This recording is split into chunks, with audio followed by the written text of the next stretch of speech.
ಶಿವ ಸೃಷ್ಟಿಸಿರುವ ಮೂರು ಲೋಕಗಳು ಯಾವುದು? ಪರಮಾತ್ಮ ಶಿವ ಸೃಷ್ಟಿ ಮಾಡಿರ್ತಕ್ಕಂಥ ಮೂರು ಲೋಕಗಳು ಯಾವುದಪ್ಪ ಅಂತಂತಂದರೆ, ಅವನು ಸ್ವರ್ಗಲೋಕವನ್ನು ಸೃಷ್ಟಿಸಿ ತಾನು ಸ್ವರ್ಗಲೋಕದಲ್ಲಿ ಬೆಳಕಿನ ರೂಪದಲ್ಲಿ ಇದ್ದಾನೆ. ಅದು ಬ್ರಹ್ಮಾಂಡದ ತುಟ್ಟ ತುದಿ.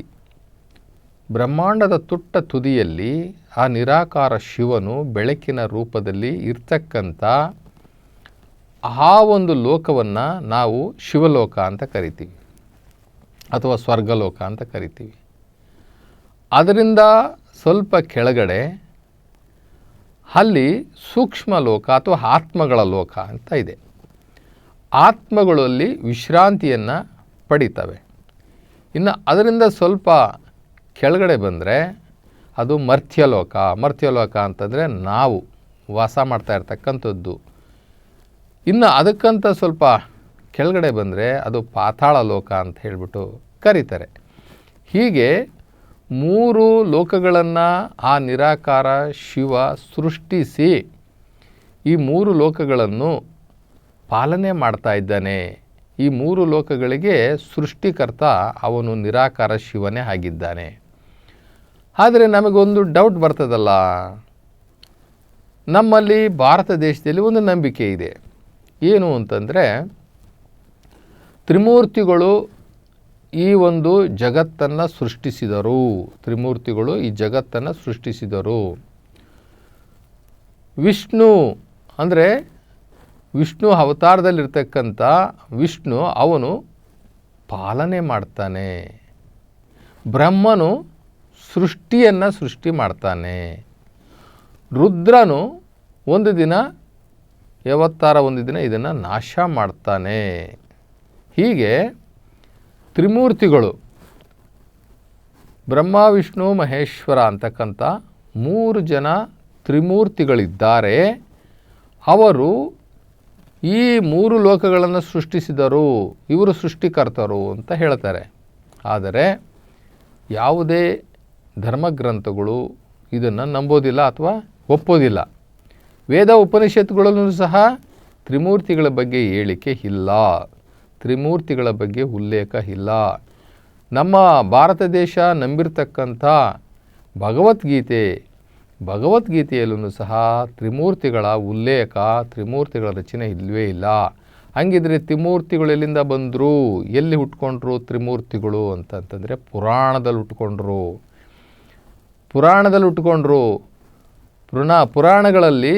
ಪುರಾಣಗಳು ವೇದ ಉಪನಿಷತ್ತುಗಳ ನಂತರ ಬಂದಂಥದ್ದು, ಆಗಮಗಳು ನಂತರ ಬಂದಂಥದ್ದು. ಇವೆಲ್ಲ ಅಲ್ಲಿ ಹುಟ್ಕೊಂಡಿದ್ದು. ಆವಾಗ ಮನುಷ್ಯನಿಗೆ ಸ್ವಲ್ಪ ಅಕ್ಷರ ಜ್ಞಾನ, ಬರೆಯುವ ಜ್ಞಾನ, ಕಥೆಗಳನ್ನು ಬರೆಯುವ ಜ್ಞಾನ ಬಂತು.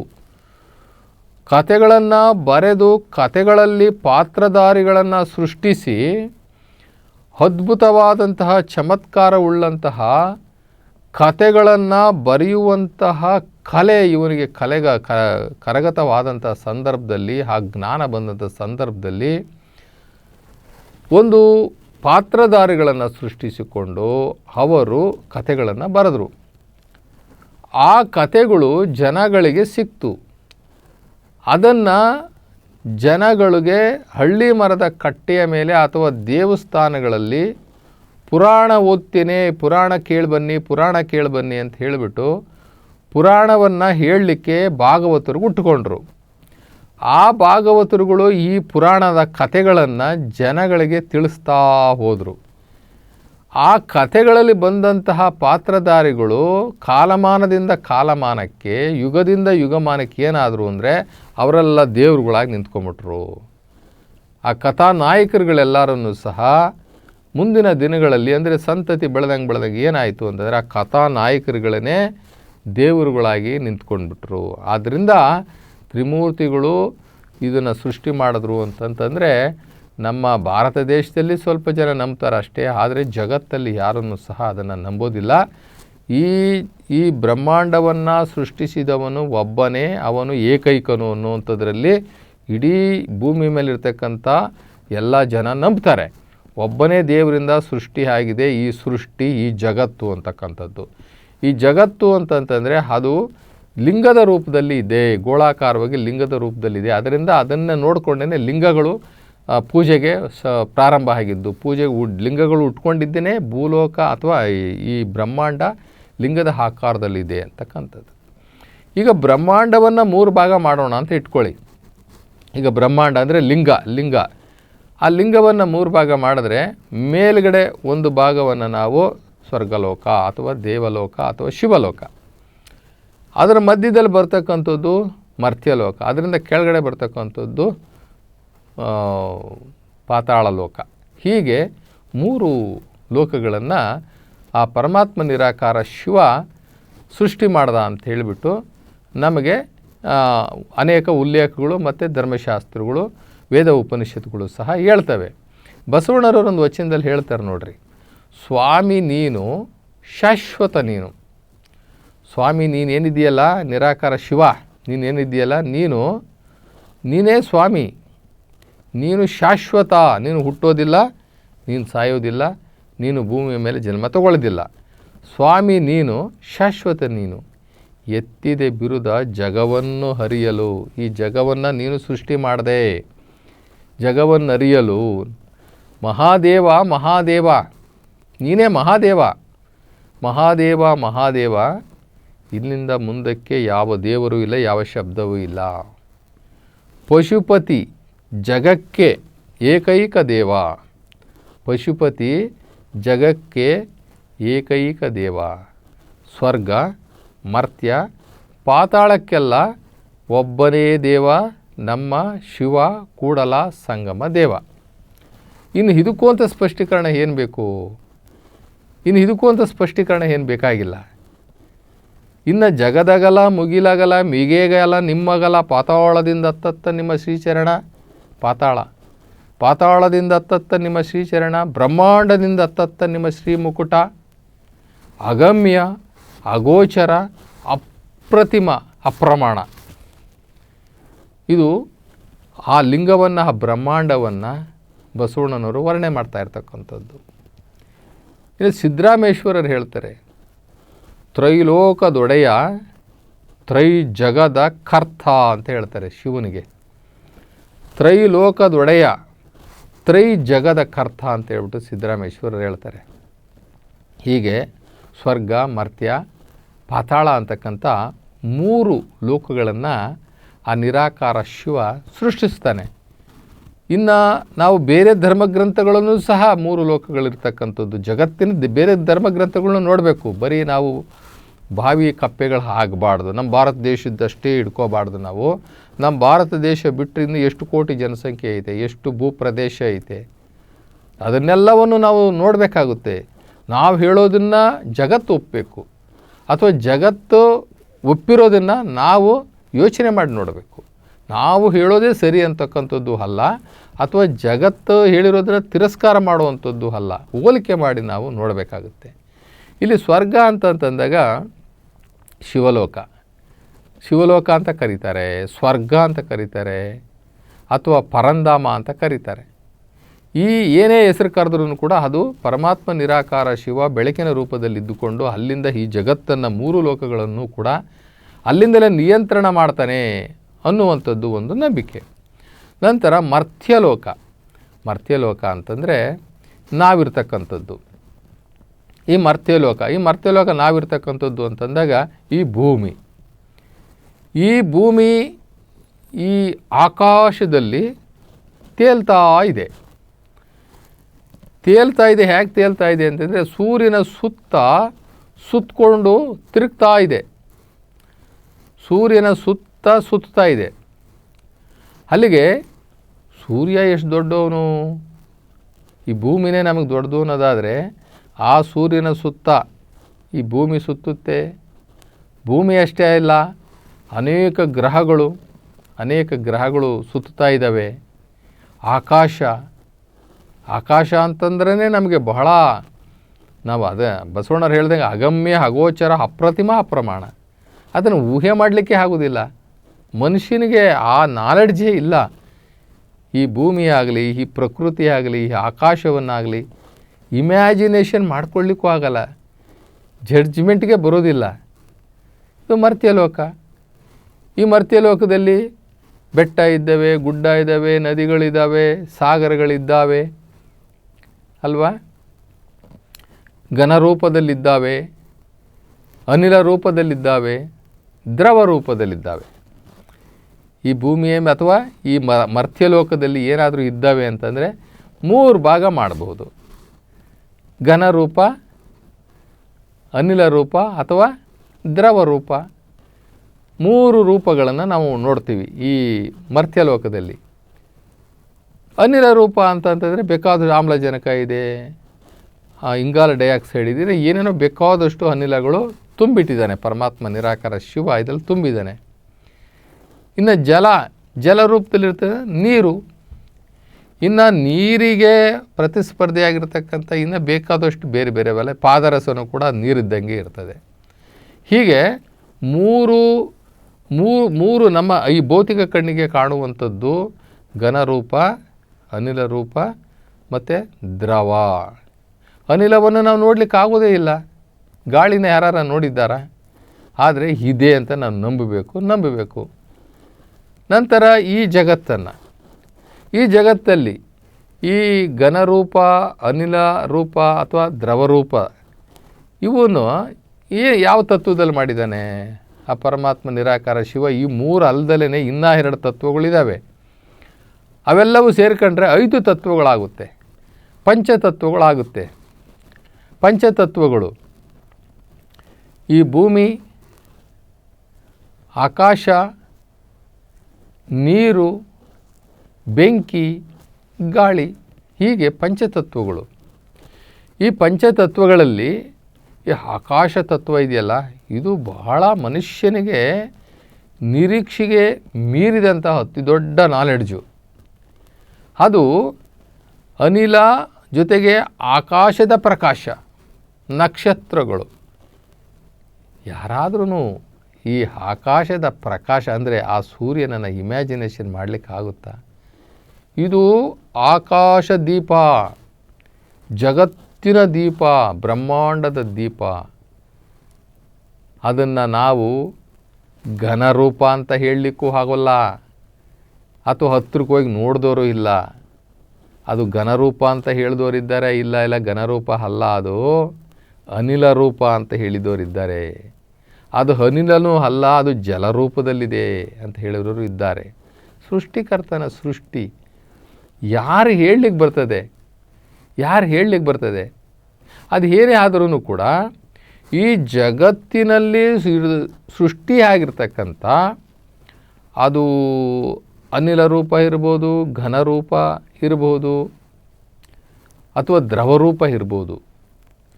ಇವೆಲ್ಲವೂ ಕೂಡ ಸೃಷ್ಟಿಯ ವಸ್ತುಗಳು. ಆದರೆ ಒಂದು ವಿಷಯ ನಾವು ಕರೆಕ್ಟಾಗಿ ಅರ್ಥ ಮಾಡ್ಕೊಳ್ಬೇಕು, ಸೃಷ್ಟಿಯ ವಸ್ತುಗಳು ಯಾವುವು ದೇವರಲ್ಲ. ಇದನ್ನು ಕರೆಕ್ಟಾಗಿ ಅರ್ಥ ಮಾಡ್ಕೋಬೇಕು ನಾವು. ಸೃಷ್ಟಿಯ ವಸ್ತುಗಳು ಯಾವುವು ದೇವರಲ್ಲ, ಯಾವುದು ದೇವರಲ್ಲ, ಸೃಷ್ಟಿಯ ವಸ್ತುಗಳಷ್ಟೇ. ಇವತ್ತು ನಾವೇನು ತಪ್ಪು ಮಾಡ್ತಾ ಇದ್ದೀವಿ ಹೇಳಿ? ಸೃಷ್ಟಿಯ ವಸ್ತುಗಳನ್ನೇ ದೇವರು ಅಂತ ತಿಳ್ಕೊಂಡ್ಬಿಟ್ಟಿದ್ದೀವಿ. ಸೃಷ್ಟಿಯ ವಸ್ತುಗಳೇ ದೇವರು ಅಂತ ತಿಳ್ಕೊಂಡ್ಬಿಟ್ಟು ಇವನನ್ನು ಸೃಷ್ಟಿ ಮಾಡಿದಂತಹ, ಇವೆಲ್ಲವನ್ನು ಸೃಷ್ಟಿ ಮಾಡಿದಂತಹ ಆ ನಿರಾಕಾರ ಸೃಷ್ಟಿಕರ್ತನನ್ನು ಮರ್ತೇ ಬಿಟ್ಟಿದ್ದೀವಿ. ಅವನು ಸೃಷ್ಟಿಸಿದ ಸೃಷ್ಟಿಯ ವಸ್ತುಗಳನ್ನು ಇಟ್ಕೊಂಡಿದ್ದೀವಿ. ಇವನ್ನೆಲ್ಲ ಸೃಷ್ಟಿಸಿದಂತಹ ಸೃಷ್ಟಿಕರ್ತ ಯಾರಿದ್ದಾನೆ, ಆ ನಿರಾಕಾರ ಶಿವ, ಅವನನ್ನು ಮರ್ತೇ ಬಿಟ್ಟಿದ್ದೀವಿ. ಈ ಸೃಷ್ಟಿಯ ವಸ್ತುಗಳನ್ನು ಹೆಂಗೆ ಮಾಡ್ದ? ಅಣುಗಳಿಂದ ಮಾಡ್ದ, ಪರಮಾಣುಗಳಿಂದ ಮಾಡ್ದ. ದೇವರು ಆ ಪರಮಾಣುಗಳಿಂದ ಮಾಡ್ದ. ಪ್ರತಿಯೊಂದು ವಸ್ತುವು ಕೂಡ ಪರಮಾಣುಗಳ ಜೋಡಣೆಯಿಂದ ಆಗಿದ್ದಾವೆ. ಮನುಷ್ಯನ ತಗೊಳ್ಳಿ, ಜೀವಕೋಶಗಳು, ವಸ್ತುಗಳು ತಗೊಳ್ಳಿ, ಗಿಡ ಮರ ತಗೊಳ್ಳಿ, ಅಥವಾ ನೆಲ ತಗೊಳ್ಳಿ, ಜಲ ತಗೊಳ್ಳಿ, ಬೆಟ್ಟ ಗುಡ್ಡಗಳನ್ನ ತಗೊಳ್ಳಿ, ದೊಡ್ಡ ದೊಡ್ಡ ಬಂಡೆಗಳನ್ನ ತಗೊಳ್ಳಿ, ಕಲ್ಲುಗಳನ್ನ ತಗೊಳ್ಳಿ. ಈ ಕಲ್ಲುಗಳು ಬಂಡೆಗಳು ಸಹ ಅಣುಗಳ ಸಂಗಮದಿಂದ ಆಗಿರ್ತಕ್ಕಂಥದ್ದು. ಕೋಟಿ ಕೋಟಿ ಕೋಟಿ ಕೋಟಿ ಅಣುಗಳು ಆ ಪರಮಾಣುಗಳ ಸಂಗಮದಿಂದ ಕೂಡುವಿಕೆಯಿಂದ ಆಗಿರ್ತಕ್ಕಂಥ ಜಗತ್ತಿದು.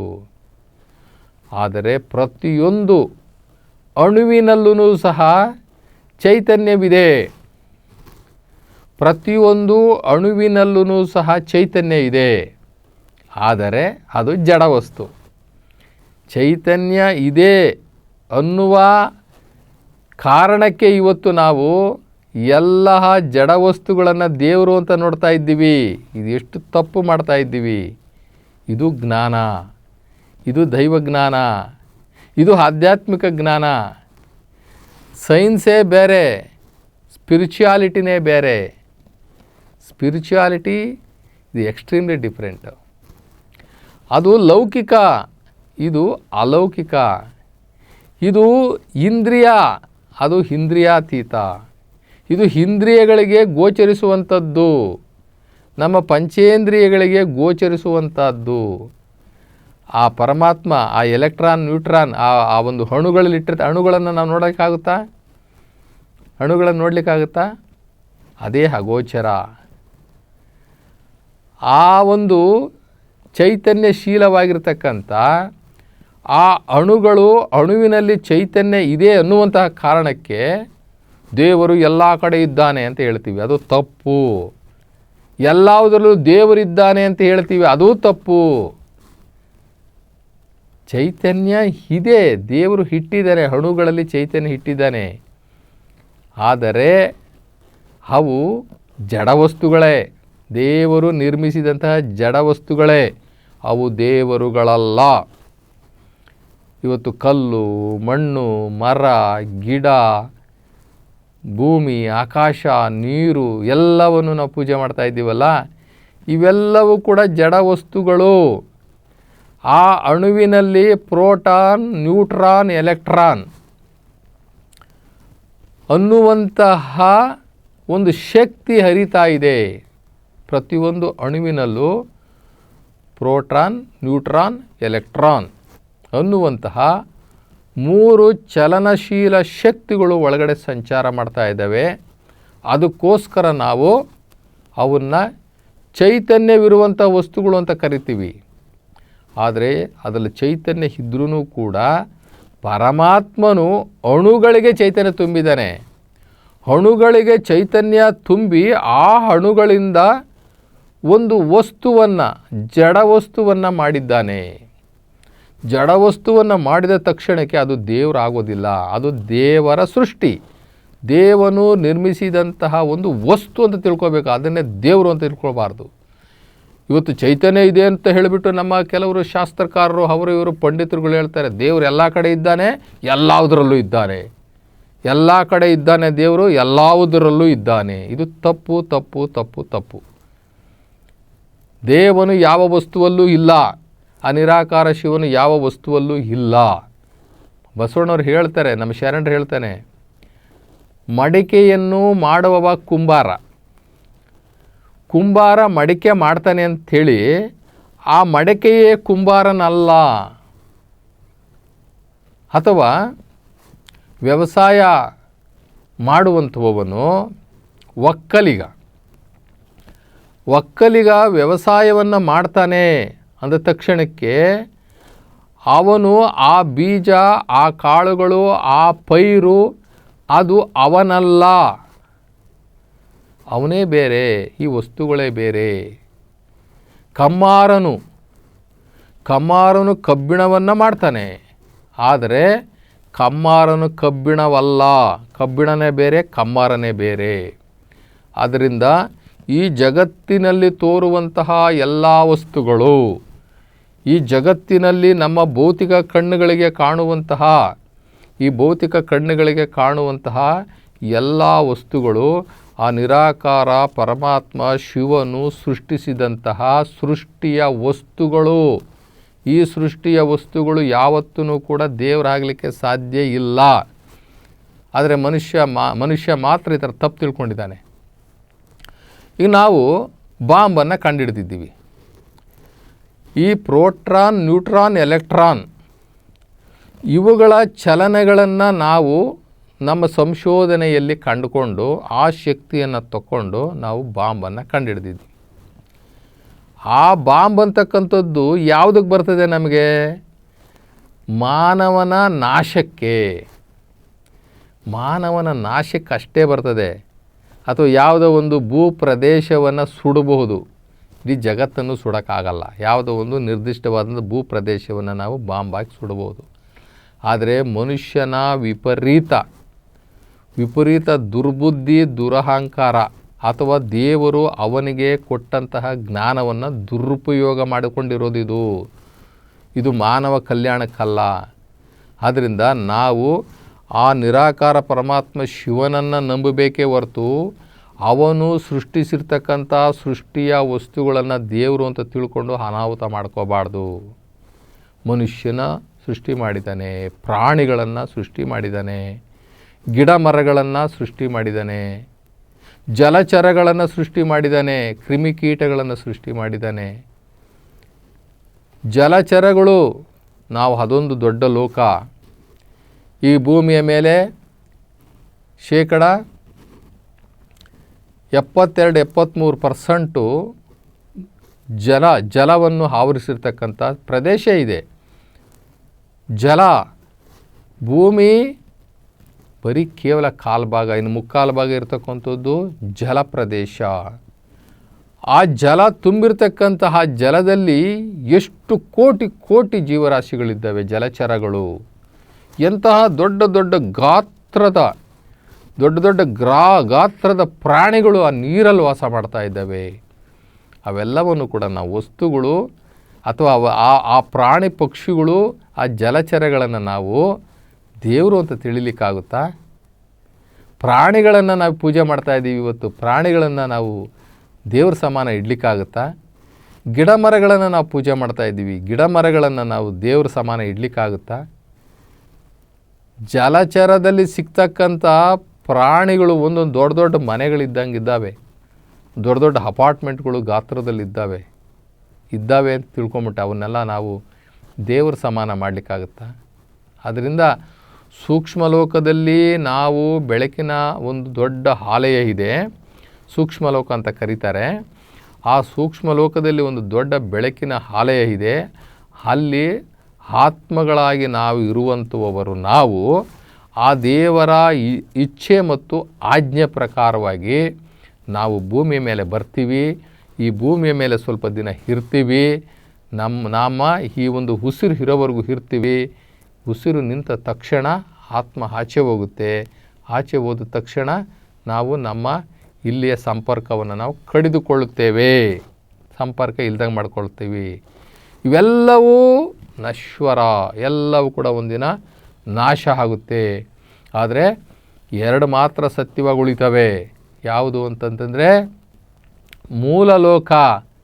ಮೂಲ ಲೋಕ ಆಗಿರ್ತಕ್ಕಂಥ ಆ ಪರಮಾತ್ಮನ ಶಿವಲೋಕ ಮತ್ತು ಇನ್ನೊಂದು ಆತ್ಮಗಳ ಲೋಕ.